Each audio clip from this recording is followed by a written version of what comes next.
주 예수의 은혜와 평강이 있을지어다. 우리가 지난 한 주간 동안 비교적 짧게 가을 특별 새벽기도회를 가졌습니다. 또 말씀을 전하고 또 주의정과 함께 기도하는 한 주간 동안 감사했습니다. 지난 주간에 살핀 내용들을 오늘 주일 예배 때는 말씀을 전하는데, 저와 여러분 모두가 다 축복의 자리에 앉은 복된 성도 되시기를 주님의 이름으로 축원합니다. 우리가 축복의 자리에 앉은 사람, 축복의 사람이 되기를 원한다면 특별히 이 전제되어야 할 문제가 있어요. 그건 뭐냐면은 바로 나 자신에 대한 문제를 해결하는 것입니다. 이게 전제 조건이에요. 따라서 합시다. 내 문제. 여러분 자신이 한 사람 한 사람이 다 축복의 사람이 되기를 주님의 이름으로 축원합니다. 성경에 보면 우리들이 성경을 보고 또 주의 종이 전한 말씀을 들을 때 주의해야 할 게 뭐냐면은 이게 굉장히 일반적이고 객관적인 태도로 우리가 말씀을 대한다는 거예요. 이 성경을 연구하는 학자들이 자칫하면은 이 영성이 무뎌지게 되는 그런 이유가 되는 겁니다. 이 성경은 굉장히 일반적이고 객관적인 저술 방식을 취하고 있지만, 이 말씀을 읽거나 또 말씀을 전하고 듣는 이에게는 굉장히 개인적이고 주관적인 내용이라는 거예요. 지금도 하나님께서 주의 종을 통해 누구에게 말씀하시죠? 누구에게? 정말 그렇게 믿으십니까? 나에게 말씀하시는 거예요. 오늘 이 설교를 참 누가 들으면 좋겠는데, 설교 듣다 보면 그런 생각 날 수도 있어요. 아니에요. 누구 들으라는 게 아니에요. 나에게 주시는 말씀이에요. 우리가 하나님이 주시는 축복의 사람으로 살아가려면 내 믿음이 중요한 거예요. 오늘 본문 1절에서도 하나님이여 나를 보호하소서, 내가 주께 피하나이다. 나를 보호하소서, 내가 주께 피하나이다. 이 다윗의 고백이거든요. 또 시편 18편 1절 말씀을 보면 나의 힘이 되신 여호와여 내가 주를 사랑하나이다. 그런데 18장 한 장 넘겨보면은 1절에서부터 6절 사이에 제가 언젠가도 말씀을 전했는데, 거기에 보면은 그냥 뿌려놓은 것처럼 어떤 단어가 많이 등장합니까? 나의, 내가, 나를, 이런 단어들로 가득 차 있어요. 1절에서 6절까지. 한번 세보세요. 여러분이 시간 되시면 얼마나 많은지. 그러니까 다윗은 자신의 시편, 우리가 16편, 오늘 61편, 그리고 이렇게 살피겠는데, 보면은 다윗이 하나님 앞에 찬송하고 기록한 이 시편의 내용을 보면 다윗 자신의 신앙 고백인 거예요. 다윗이 복을 받은 얘기를 하는 거예요. 다윗이 복을 받은 얘기는 누가 복을 받은 얘기예요? 내가 복을 받은 얘기란 말이에요. 내가 하나님께 나가는 거예요. 사랑하는 여러분, 하나님이 누구를 사랑하셨습니까? 나를 사랑하셨어요. 믿으십니까? 하나님이 누구에게 은혜를 주십니까? 나에게 은혜를 주셔요. 하나님께서 누구에게 능력을 베푸십니까? 나에게 능력을 베푸셔요. 내 신앙의 주체는 하나님 안에서 내가 주체가 돼야 돼.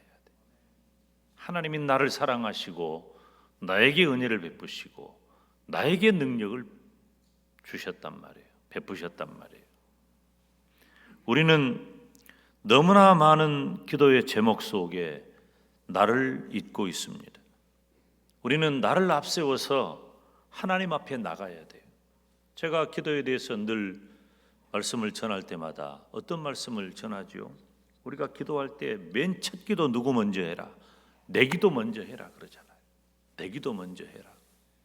제가 목회할 때 계속해서 물어보면은 어디 가서 말씀 전할 때 물어보거나 또 우리 교회 와서도 물어봤죠. 물어보면은 어떤 기도를 맨 먼저 합니까? 그러면 목사가 물어보면은 목사님이요 그런다고. 그러면 칭찬할 줄 알고 감사하죠. 그러나 저는 그렇게 가르쳐요. 언제나 내 기도 먼저 해라. 자기 기도 먼저 해라. 그러니까 내가 살아야 내 자녀, 내 부모, 내 남편, 내 교회를 위해 기도할 영적 능력이 생기는 거예요. 우리 비행기 타고 가다 보면은 이 스튜어디스들이 이 안전 문제를 맨 처음에 안내해 주잖아요. 그때 비행기에 무슨 문제가 생길 때 위에서 산소 마스크가 내려오는데 그거 누구 먼저 쓰게 합니까?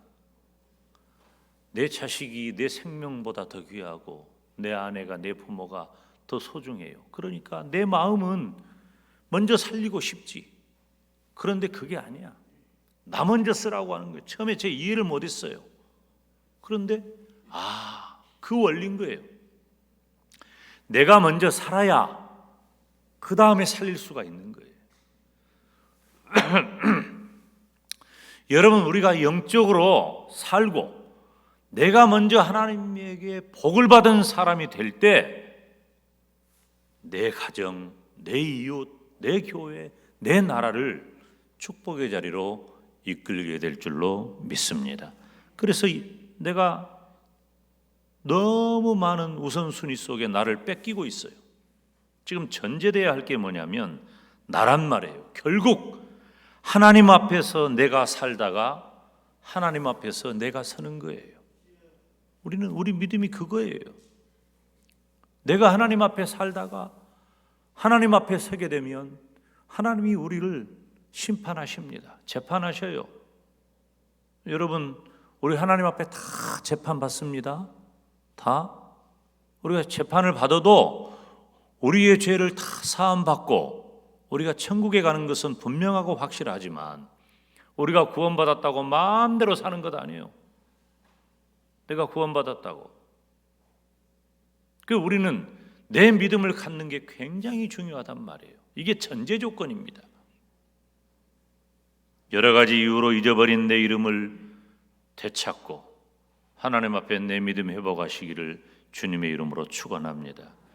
오늘 축복의 자리에 앉은 사람 크게 두 가지를 살핍니다. 사실은 한 가지씩 이렇게 나눠서 이번 주 다음 주 말씀을 전하려고 했는데 이번 주로 그냥 마감을 하려고 그래요. 한 주간 했으니까. 첫째, 하나님과의 관계에서. 두 번째는 바로 나 자신의 신앙을 살피는 거예요. 그러면 첫째, 하나님과의 관계에서 나는 어떤 복을 받았는가, 그리고 그것을 어떻게 내가 잘 점검해서 안 되는 부분은 그렇게 되도록 해야 되겠는가 살피는 것이죠. 우리 성경을 다 같이 읽습니다. 시편 62편 1절 2절 말씀 다 같이 읽습니다. 시작. 나의 영혼이 잠잠히 하나님만 바라미어 나의 구원이 그에게서 나는도다. 오직 저만 나의 반석이시오 나의 산성이시니 내가 크게 요동치 아니하리로다. 아멘. 오늘 본문 1절 말씀에 하나님이여 나를 보호하소서 내가 주께 피하나이다. 2절에 보니까 내가 여호와께 아뢰되 주는 나의 주시오니 주밖에는 나의 복이 없다 하였나이다. 하나님이 나에게 복을 주셔. 자, 그러면 시편 61편의 배경은 무엇이냐면 다윗이 반역을 인하여 왕위를 위협받는 상황입니다. 여러분, 반란이 일어나면 둘 중에 한 가지입니다. 내가 죽든지 죽이든지 그렇게 해야 끝나는 거예요. 그러니까 절체절명의 순간이죠. 이 왕위에 대해서 반역을 만난다고 하는 것은. 그러면 이 다윗의 경우를 우리들이 살펴보면은 축복의 자리에 앉은 사람은 어떤 사람이냐? 영적인 문제입니다. 영혼의 문제예요. 하나님만 바라는 영혼이 되어야 합니다. 다시 말하면은 영적인 수준이 내 삶과 내 인생을 결정하는 거예요. 여러분, 우리는 예수님을 믿는 성도입니다. 우리는 예수님을 믿지 않는 사람과 다른 기준을 적용받습니다. 우리는 천국 백성이에요. 천국의 시민권자로서 다른 기준에 적용을 받아요. 예수님을 믿지 않는 사람은 마음대로 저렇게 죄짓고 사는데 왜 우리만 이렇게 공고하고 힘드냐? 우리가 예수님을 믿기 때문에 그럽니다. 기준이 달라요. 그래서 하박국 선지자가 원수의 나라가 잘되고 부강하고 하나님의 택한 백성인 이스라엘이 공고함을 만나는 것을 두고 하나님께 원망 불평하는 내용을 우리가 너무 잘 알잖아요. 우리는 그런 모습이에요. 그런데 자 보세요. 영적인 수준이 내 인생과 내 삶을 결정해요. 예수님을 믿지 않는 사람은 기준이 달라요. 그들은 지옥 가니까. 그러나 우리는 천국 갈 하나님의 백성이니까 천국 갈 백성다운 삶의 기준과 내용이 우리의 인생에 녹아 있어야 한다는 거예요. 그것을 성숙한 믿음이라고 말하는 것입니다. 다윗을 보면 어떤 경우에도 실패하지 않습니다. 다윗도 죄 지을 때도 있고요, 쫓겨다닐 때도 있고, 어렵고 비참하고, 다윗이 스스로 시편에서 기록을 하였듯이 사망의 음침한 골짜기를 다닐 때도 있어요. 그럼에도 불구하고 이 김 목사가 설교할 때 다윗은 어떤 경우에도 실패하지 않았다. 다윗은 오뚜기처럼 언제나 다시 일어났습니다. 왜 그래요? 영적인 방향이 분명했기 때문에 그럽니다. 이 중요한 거예요. 영적인 일이. 예수님을 믿는 성도는 영적 존재입니다. 우리는 하나님 앞에서 영적인 존재가 되어 살아가고 있는 것입니다.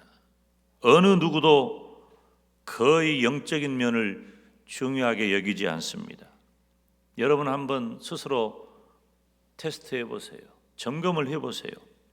나에게 무슨 일이 일어났을 때 내 반응 속도가 어디에 있는지를 봐봐요. 영적으로 반응하십니까? 거의 잘 안 됩니다. 거의 잘 안 돼요. 우리가 정작 어려움을 만나면 하나님 의지하기가 쉽지 않습니다. 이거 우리가 다 경험한 일이잖아요. 저도 잘 안 돼요. 잘 될 때도 있지만 안 될 때도 있어요. 그런데 다윗은 어려움을 만났을 때 어떻게 했지요? 자신의 힘을 가지고 자신의 능력을 가지고 문제를 처리했습니까? 여러분, 다윗이 보통 사람이 아닙니다. 다윗은 시인이고 음악가이고 탁월한 행정가이고 통치자이고 그리고 장수예요. 군대에 나아가 용맹한 장수예요. 전장에 나아가 패하지 않습니다. 그런 다윗입니다. 그런데 그런 탁월한, 우리하고 비교할 수 없는 탁월한 다윗도 어려움을 만날 때 어떻게 했습니까? 하나님께서 행동하시기를 기다린 겁니다. 나의 영혼이 잠잠히 하나님만 바라며 하나님이여 나를 보호하소서. 내가 주께 피하나이다. 여러분, 다윗은 그의 세계가 흔들리고 암울하고 비참한 어려움을 겪게 되었습니다. 반란이 일어났으니까. 그런데 다윗은 내가 크게 요동치 아니하리로다, 이렇게 고백한 거예요. 오히려 다윗의 믿음은 심각하고 어려운 상황이 되니까 더 강해지는 거예요. 더 믿음이 강해지는 거예요. 어려움을 만나니까 더 단단해지고 더 강해지는 거예요. 뭐 때문에 그럴까요? 그 영혼이 하나님만 바라는 믿음이 있었기 때문이에요. 이 영적인 사람이 이렇게 중요한 겁니다. 문제가 없을 수는 없어요. 우리 모두는 다 개인적인, 사회적인, 국가적인 어려움 가운데 노출됩니다. 제가 예수님을 믿는 사람들은 만사 형통하고 언제나 안전지대에 있고 문제가 하나도 없고 이렇게 말할 수 있으면 얼마나 좋겠어요. 그런데 그렇지 않습니다. 우리도 여전히 동일한 문제를 가지고 슬퍼하고 힘들어하고 어려워하고 분노하고 그런 시절을 겪고 살아갑니다. 그럴 때마다 어떻게 해야 할까요? 다윗은 잠잠히 하나님을 바랐습니다. 그 영혼이 하나님을 바라본 겁니다. 나의 영혼이 잠잠히 하나님만 바라라. 대저 나의 소망이 저로조차 나는도다. 하나님께 소망이 있음을 고백하면서 하나님만 의지한 것입니다. 저와 여러분이 축복의 자리에 앉은 사람이라면 우리의 영적인 방향이 하나님만 바라보기를 주님의 이름으로 축원합니다. 두 번째는 축복의 자리에 앉은 사람은 하나님을 견고하게 신뢰하는 것입니다. 우리의 방향이 하나님을 바라보고 영적으로 하나님을 견고하게 신뢰하는 거예요. 한번 따라서 합시다. 신뢰라는 단어가 무슨 말이에요? 믿고 의지한다는 말이에요. 믿고 의지한다. 다윗은 이 시편 61편 보면은 굉장히 약해져 있습니다. 반란을 만났으니까요. 언제라도 쓰러질 정도로 연약한 상황입니다.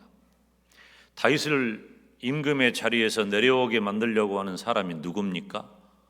이름도 모르고 성도 모르는 먼 나라 사람, 이방 사람, 물론 그들의 적이 되어서 위협을 할 때도 있었지만 그들이 아니에요.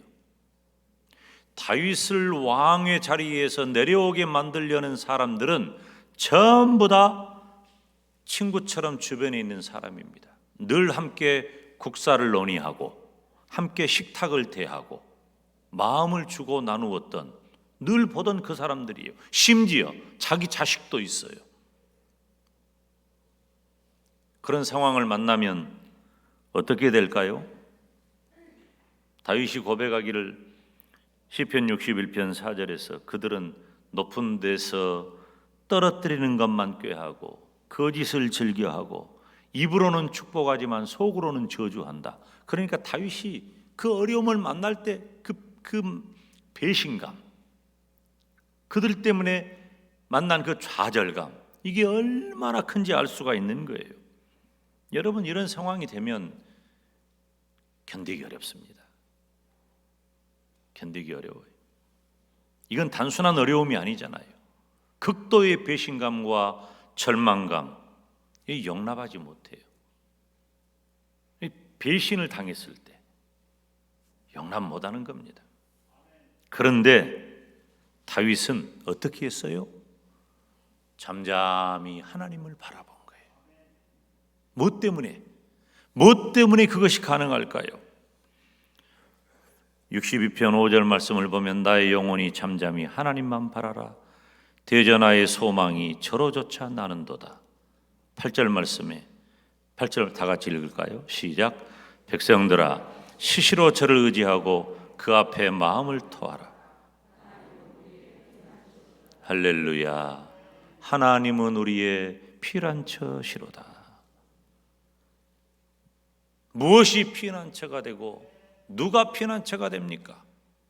요새가 피난처가 되는 거예요. 그리고 피할 만한 사람이 피난처가 되죠. 아이들이 이 본능적으로 반응해서 뛰어드는 사람이 누굽니까? 엄마 아닙니까? 무슨 상황이 되면 엄마 뛰어드는 거예요. 그 엄마를 신뢰하기 때문에 그래요. 신뢰하기 때문에. 하나님이 나의 소망이 된다는 말은 쉽게 쓸 수 있는 말이 아닙니다. 제가 그랬죠. 소망은 무엇이 소망이다? 확실한 것만이 소망이에요. 하나님은 확실한 분이십니다. 하나님을 신뢰하는 사람만이 쓸 수 있는 말이 소망이라는 단어예요. 우리가 왜 하나님이 우리의 소망이 되십니까? 하나님은 우리가 신뢰할 만한 분이기 때문에 우리의 소망이 되는 것입니다. 신뢰예요. 여러분 무엇을 신뢰하십니까? 통장에 찍혀진 잔액이 여러분 신뢰의 대상이 됩니까? 아니면 든든하게 자라가는 여러분의 자녀손들이 신뢰의 대상입니까?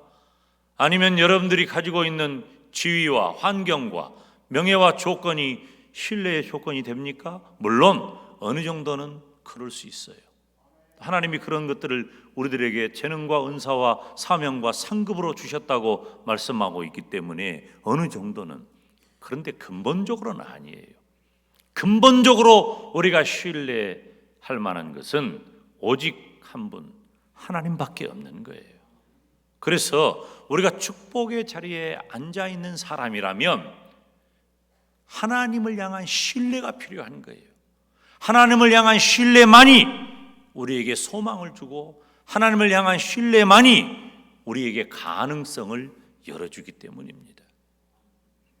우리가 축복의 자리에 앉은 사람으로 살기를 원한다면 영적인 방향성을 하나님을 향하고 하나님을 신뢰하시기를 주님의 이름으로 축원합니다. 세 번째는 하나님께 영광을 돌리는 삶을 살아야 됩니다. 내 삶이 영적으로 비뚤어지지 않고 오직 하나님께 영광을 돌리는 삶으로 가득 차 있는가, 우리 자신을 살펴봐야 돼. 다윗은 어땠어요? 오늘 본문 16장 8절에 보니까 내가 요동치 아니하리로다. 까딱없다는 말이에요. 어떤 경우에도 하나님께서는 가장 견고한 영광의 자리 우편에 계십니다. 능력의 자리죠. 요동치 않는다는 거예요. 견고하시다 그 말이에요. 사랑하는 여러분, 우리는 어떤 경우에도 영광의 자리에서 벗어나지 않기를 주님의 이름으로 축원합니다. 축복의 자리에 앉아있는 사람이라면 두말할 것도 없습니다. 언제나 하나님께 영광을 돌려야 돼. 내 이익이나 내 자존감이나 나의 무엇을 위한 것이 아니라 오직 하나님의 영광을 위해 살아야 되는 것입니다. 다윗을 보세요. 이 다윗의 생애를 보면은 특별히 시편에 잘 나타나 있는데 다윗은 언제나 찬양했고 언제나 감사했고 언제나 영광 돌렸어요. 언제 그랬을까요? 잘 나갈 때, 좋을 때? 천만의 말씀이에요. 다윗은 사무엘 만나기 이전에서도 집안에서 제외된 사람이었어요. 사무엘이 온다고 하니까 다른 형제들 다 불러놓고 다윗아, 네가 가서 저 양 치고 있어라. 제외된 사람입니다. 가정에서도. 그리고 기름 부음 받은 이후에 골리앗을 만나 물리쳤습니다. 얼마나 놀라운 성과입니까? 그때만 해도 사울이 천천히요, 다윗이 만만이라고 온 백성들이 그냥 개선장군의 환호성을 다윗에게 보냅니다. 뚝 거기까지. 그 다음부터 아무 때나 다 아멘을 해. 또 한 사람 나왔어. 그 다음부터 다윗의 고통이 시작되는 거예요. 사위를 삼더니 죽이려고 하고 사울이 여러분 유대 산지 유대 광야는 피할 곳이 없습니다. 좁은 땅덩이에 수천의 군대를 보내어 다윗을 죽이려고 합니다. 다윗이 살기 위해서 이리저리 피해 다니고 사람들을 모아보지만은 그 사람들은 신통치도 않고 다윗은 머리를 산발하고 눈물 콧물 침을 질질 흘리면서 미치광이 흉내를 내어 겨우 생명을 보존할 때도 있습니다. 왕이 되어도 왕의 자리가 완전하지 않습니다. 그리고 범죄할 때도 있었습니다. 심지어 말년에는 그의 아들이 반역을 일으켜서 자기 아내를 겁간하는 엄청난 치욕을 만납니다. 이게 무슨 우리가 그렇게 흠모할 만한 다윗의 삶입니까? 다윗처럼 살아라, 요셉처럼 살아라. 그러면 여러분 그렇게 살겠어요? 우리들의 삶이 그렇게 된다면 우리는 평생 눈물 마를 날이 없을 것입니다. 그런데 다윗은 그러한 때 감사했고 그러한 때 찬양했고 그러한 때 하나님께 영광을 돌립니다. 그의 삶이 비참하든 왕관을 썼던 그 왕관이 위협을 받든지 일관되게 다윗의 태도는 하나님께 영광을 돌립니다. 그래서 다윗은 위대한 믿음으로 축복의 자리에 앉게 된 것입니다. 사랑하는 여러분, 우리는 오직 하나님의 영광만을 위해 살면서 축복의 자리에 앉기를 주님의 이름으로 축원합니다. 하나님과의 관계에서 우리는 나의 영혼이 하나님만 바라보고 하나님만 신뢰하고 하나님께만 영광 돌리시기를 주님의 이름으로 축원합니다. 두 번째, 나 자신을 살필 때 나는 어떤 복을 받았는가? 제가 하나님과의 관계에서 영적으로 필요한 부분들을 세 가지 말씀을 드렸어요. 전제 조건은 내가 축복의 사람이 되는 것이고, 두 번째는 나 자신을 살펴보잔 말이에요. 내가 어떤 복을 받았는지. 제가 원래는 특별 새벽기도 진행하면서 한 10가지 정도 주제를 잡았는데 그 중에 간추려서 2개만 전했어요. 첫째, 이 축복의 자리에 앉은 사람은 실제로 어떤 복을 누리는가? 첫째는 평안의 삶입니다. 평안하시기를 주님의 이름으로 축원합니다. 평안하십시오. 평안할지어다. 평안이 있을지어다. 이 평안은 이 김 목사가 여러분에게 권면하는 최고의 축복입니다. 제가 배우고 제가 경험하고 제가 살핀 바로는 최고의 축복이 바로 평안이에요. 이건 나 자신을 살필 때 그렇다는 말이에요. 잠언 10장 22절에 보면은 여호와께서 복을 주심으로 사람으로 부하게 하시고 근심을 겸하여 주지 아니하시느니라. 근심을 겸하여 주지 않는다. 반대 개념이죠. 즉 평안을 말하는 겁니다. 우리가 좀 어려움을 만난 분들에게 간혹 그런 얘기를 하죠.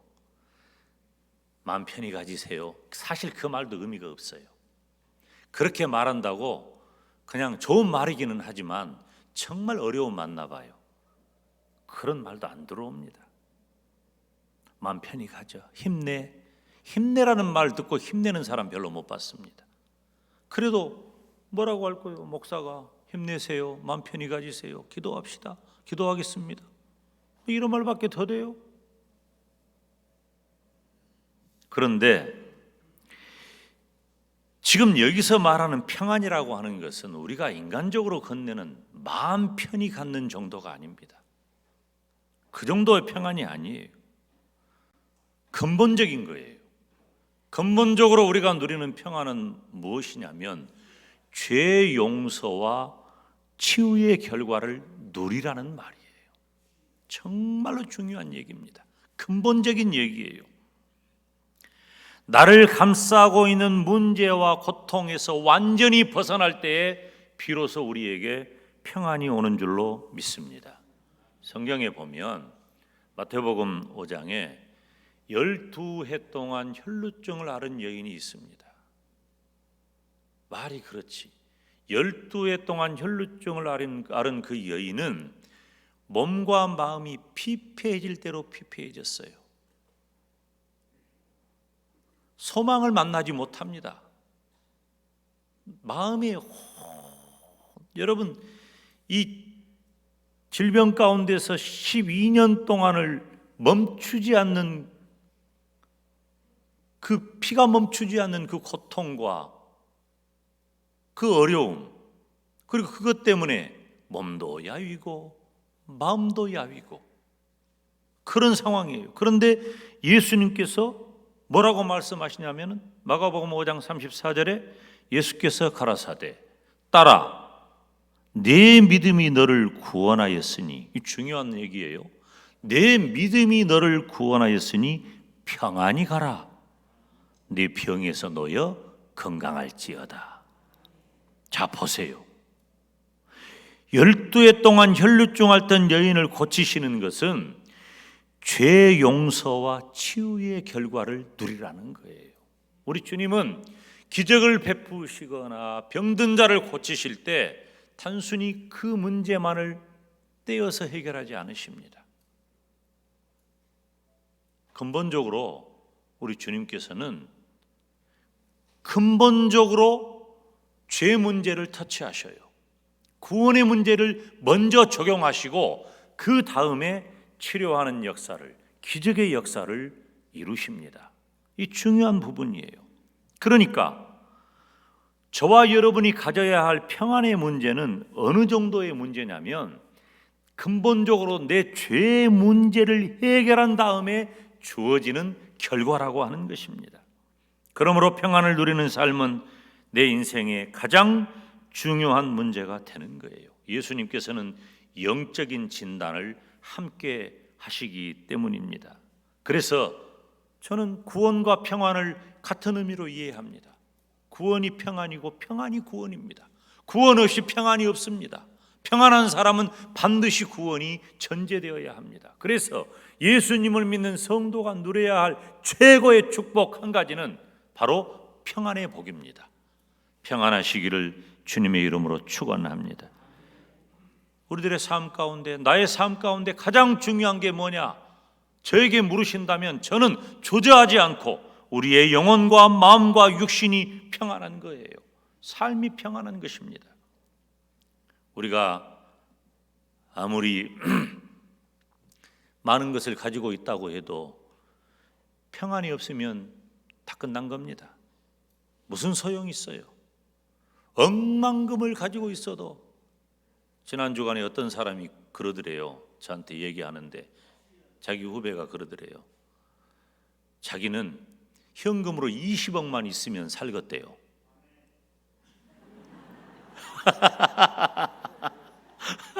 그 20억 필요한가? 그래서 제 친구가 그렇게 대답을 했대요. 나는 5억만 있으면 쓰겠네. 내가 속으로 그 말을 듣고 너는 이름이라도 안 갚다. 여러분 20억 있으면 좋겠죠. 5억 있어도 좋겠고. 그게 모든 것일까요? 건강하면 좋겠죠. 여러분 병 들어본 사람만이 건강의 소중함을 알잖아요. 얼마나 건강이 소중합니까? 내가 병들었을 때, 혹 가족이 병들었을 때 그 절실함을 우리가 얼마나 다 느끼고 살잖아요. 건강하면 되겠죠. 물질도 20억 있으면 좋고 5억 있어도 좋고, 안 아프고 건강하면 좋고, 자식들이 승승장구 잘 되면 좋고, 다 좋아. 근데 평안이 없으면 어떻게 될까요? 다 소용없어요. 다 소용없는 거예요. 우리 인생의 모습은 다 다릅니다. 하나님이 각자에게 주신 삶의 환경이 달라요. 저는 그것을 우리에게 주신 재능과 은사와 사명이라고 저는 그렇게 이해합니다. 여러분, 모두가 다 부자이고 모두가 다 완벽하게 건강하고 모두가 다 승승장구할 수는 없어요. 그렇지만 각자 처해진 저와 여러분의 삶의 영역에서 하나님은 때로는 우리들이 연약하기도 하고, 때로는 부족하기도 하고, 때로는 말로 벽에 부딪힌 것처럼 무능해질 때도 있어요. 그렇지만 하나님이 주시는 평안이 나에게 있다면 그것이 은혜인 줄로 믿습니다. 그것이 축복인 줄로 믿습니다. 평안은 하나님과의 개인적인 관계에서 형성된 내적인 조화입니다. 그런데 이것이 참 놀라운 게 다른 사람들과의 관계까지 이게 미친다는 거예요. 나한테 끝나는 게 아니야. 평안하잖아요. 그 평안이 빛을 발하는 거예요. 평안의 반대 개념은 뭘까요? 적대감, 미움, 근심. 그래서 제가 믿음의 다른 언어를 평안이라고 말씀드리는 겁니다. 평안하면 내 인생에 불필요한 잡음이 싹 사라집니다. 제가 주의 종으로서 여러분 축복합니다. 평안이 있을지어다. 여러분의 일생 동안 평안하시기를 주님의 이름으로 축원합니다. 그리고 또 한 가지, 나 자신은 한 가지는 평안의 복이고 또 한 가지는 축복의 통로가 되어야 한다는 겁니다. 축복의 통로. 따라서 합시다. 축복의 통로. 창세기 12장 2절 3절에 보면 아브라함 얘기가 나오는데요. 우리 같이 읽어볼까요? 시작. 내가 너로 큰 민족을 이루고 내게 복을 주어 내 이름을 창대케 하리니 너는 복의 근원이 될지라. 너를 축복하는 자에게는 내가 복을 내리고 너를 저주하는 자에게는 내가 저주하리니 땅의 모든 족속이 할렐루야 너를 인하여 복을 얻을 것이니라.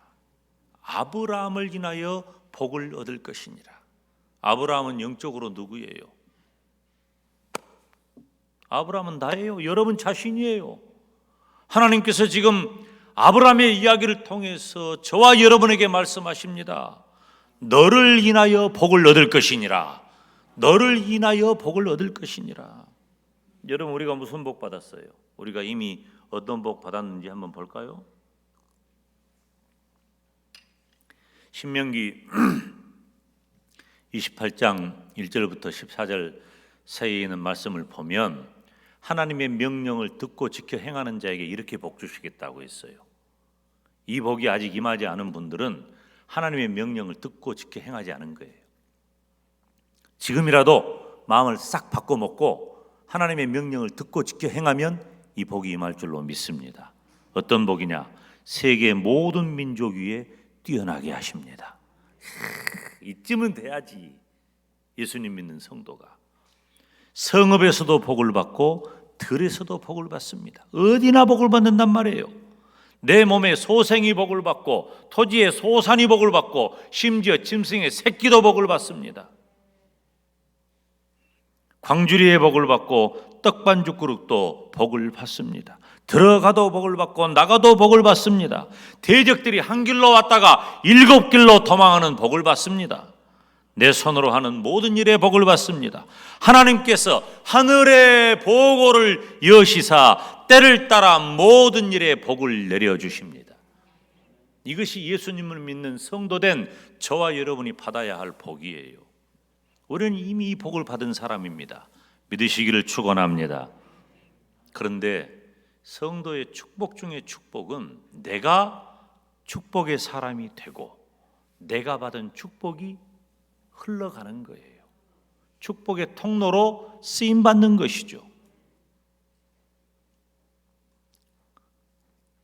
제가 우리가 축복의 통로가 되는 3가지만 잠깐 말씀을 드릴 거예요. 한 가지는 믿음의 계대가 이루어져야 돼요. 여러분 이건 중요한 얘기입니다. 시간이 가도 중요한 얘기예요. 믿음의 계대가 이루어져야 돼요. 이 계대라고 하는 것은 이 혈통적인 얘기를 하는 겁니다. 계대. 그러니까 내 자녀 손에게 내 믿음의 축복이 흘러가야 한다는 거예요. 왜? 진짜 복은 믿음이니까.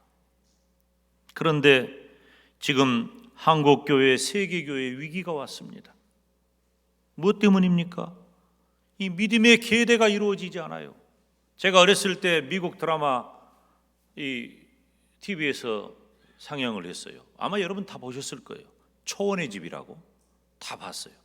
얼굴도 생각도 안 나. 사람들 다 생각 안 나는데 초원의 집이라고 하는 드라마를 했는데 주일날 되면은 온 가족이 양복 입고 농사하는 사람들입니다. 다 양복 입고 그 드레스 입고 다 교회 가서 가족들이 쭉 앉아서 예배를 드립니다. 한국교회 초대교회 때도 다 그렇게 했습니다. 예배 전에도 말씀을 드렸지만은 제가 다니던 교회는 작년 성도가 200명, 300명밖에 안 됐어요. 주일 학생은 400명, 500명 됐습니다. 중고등부는 200, 고등부가 200명, 중등부가 100명이었어요. 제가 다니던 교회가 실제로 그랬어요. 근데 우리 교회는 더 했다 그러더라고. 주일학교 학생들이 700명, 800명이었대. 우리 이수재 장로님 교사할 때. 그 사람들이 자라가지고 지금 우리 교회 지키고 있고 한국교회 기둥이 된 겁니다. 그런데 지금 어떻습니까? 이 신앙의 계대가 이루어지지 않고 있어. 단절돼 버려요. 지금 그러니까 이렇게 된 거예요. 이렇게 아래가 더 약해져요.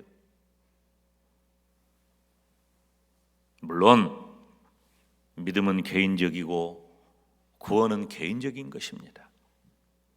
그렇지만 주 예수를 믿으라. 그러면 너와 내 집이 구원을 얻으리라. 이 말씀이 엄청난 축복인데 이것이 허물어지고 있다는 거예요. 제가 여러분 신방하거나 여러분을 만나서 상담하거나 기도할 때 언제나 여러분의 자녀 손을 위한 기도를 거의 빼지 않습니다. 당대도 중요하지만 후대가 더 큰 복을 받게 하여 주시옵소서.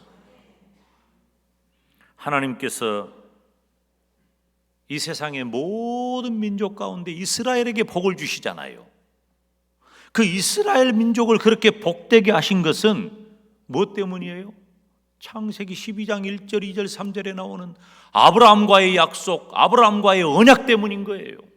그래서 아브라함과 이삭과 야곱이, 다윗이, 그 혈통에서 예수 그리스도를 통해서 온 천하 만민이, 지금 저와 여러분이 다 예수님을 믿고 신령한 이스라엘이 된 것 아닙니까? 엄청난 축복인 거예요. 혈통의 축복이에요. 여러분, 믿음의 계대를 이루시기를 주님의 이름으로 축원합니다. 두 번째는 이웃으로 흘러가는 거예요. 축복의 통로가. 축복의 통로가 첫째는 믿음의 계대를 이루어 자녀손들이 믿음의 복을 받는 거예요. 두 번째는 이웃으로 흘러가는 거예요. 즉 전도하는 성도가 되어야 하는 것입니다. 지난주에 제가 너무 감사했던 것이 1부, 2부, 3부 다 새 가족이 등록했어요. 지난주에 우리 제 아내에게 그랬더니 나 오늘 너무 감사하다, 좋다. 1부, 2부, 3부 다 새 가족이 1명, 2명 다 등록을 했다. 너무 감사해. 오늘은 한 명도 없어. 여러분, 예수님을 믿는 성도에게는 감추지 못하는, 멈출 수 없는 그리스도인의 향기가 있습니다. 퍼져나갈 수밖에 없어요. 만약에 잘 되지 않으면 우리의 믿음이 잘못되고 있는 거예요. 내가 제대로 못 믿고 있는 거예요. 우리가 언제부터인가 우리의 생각도 멈추고 입도 멈추어졌어. 이거 반드시 코로나 때문 아니에요. 지금은 모든 거 핑계하기가 좋아. 코로나 말하면 다 끝이야. 코로나라고 전도 못합니까? 여러분 전도하세요. 전도하시기 바랍니다.